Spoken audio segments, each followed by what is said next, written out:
We thought there were some things today that would be worth repeating and maybe re-emphasizing, and the next speaker, Dee Olson, is going to very quickly go over the 9 aquatic conservation strategy objectives and what do those actually mean. Dave touched on them a little bit, but there's 9 of them, and what exactly is in there and all that verbiage.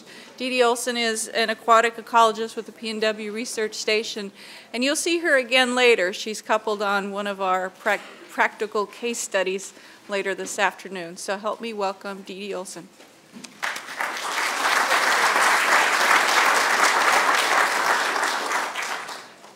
Thanks, Cheryl. Before I start, I want to also acknowledge I've had some conversations in the last couple of weeks with a few people about ACS objectives and ACS generally. So I'd just like to thank Gordy Reeves and Kelly Burnett for some of those conversations. Those are 2 people that were in the Pink Tower during the development of the Northwest Forest Plan. So they were crafting the ACS at the beginning and had been involved with some of these processes, as Dave discussed, that really ACS was being thought of years and years before the development of the Northwest Forest Plan. So I'm going to add on to what we've just heard, hopefully, and say some different things in addition to recapping some high points that Dave just said about the aquatic conservation strategy. So there are 9 objectives, and I've really pared these down to paraphrase them here into some bullet items. Maintain and restore is really the heart and soul of ACS, and it's talking about issues at the watershed scale. And for people that work in aquatic ecology, watershed means landscape, and so if you're thinking in large terms, you might think in terms of land, but we think in terms of drainages or watershed. It's the same thing, so we're talking about large parcels here. Maintain and restore watershed features for aquatic systems and riparian systems. So that is part of ACS, aquatic and riparian. Connectivity is not just the aquatic connectivity, but it's connectivity within watersheds and between watersheds. That's the second ACS objective. Maintain and restore physical integrity of aquatic systems, water quality, sediment regime, in-stream flows. These are all elements that we're all dealing with. It's a multifaceted approach, and these are some of the key components. In-stream flows, timing of floodplain inundation. Also, that element is talking to the water table in meadows and ephemeral habitats. Thermal regulation and downward distribution were bundled into a single objective that speaks to the plant community. So alongside streams, managing those areas to maintain and restore thermal qualities, temperature regimes, microclimates, and downwood distributions, and large wood as well as just downwood. Then the last element, the last objective in ACS is to maintain and restore habitat, and it specifies habitat for plants, invertebrates, and vertebrate species. So like David was saying just now, it's not just fish. There's a whole host of taxa that are tied into aquatic conservation strategy objectives. The 4 key components that we've heard about already today, the key watersheds, which were designed primarily for fish as refugia for fish. And if you think back in the early 1990s, there were many, many species on the road to ESA listing, including fish. And so that's an important concept to bring up today, is that the Northwest Forest Plan was put into place, and it really turned the tide for a lot of different taxonomic groups. ESA listing has not gone forward for all those old growth associated species, including those fish. Watershed analyses, those were to prioritize activities in watersheds, again, or landscapes, and to help delineate riparian reserves. Watershed restoration, again, if you think of watershed as being a landscape, we're not just talking about streamside areas here. We're talking about activities within an entire watershed. And riparian reserves.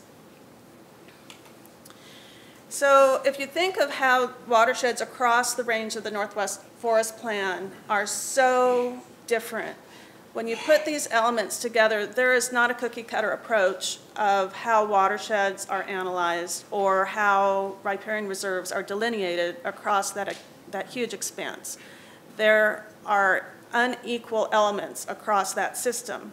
And so what has developed since 1994 to today are many approaches that look at, within watersheds, where do you have some hot spots of ecological function, and prioritize those areas and manage for those. And so what I'm showing here are just some examples of concepts or areas within watersheds that are thought about individually at a watershed scale. So disturbance. Disturbance wasn't really talked about very much in those ACS objectives. But as we know today, disturbance is a large part of watershed analysis or at your planning processes. So whether it's debris flows, which might directly relate to riparian reserve delineation, those unstable slopes, or fire, or if you're projecting climate change, these are examples of disturbances that now are integrated into this process of planning and delineation of protected areas. Large wood, we've heard a little bit about that already.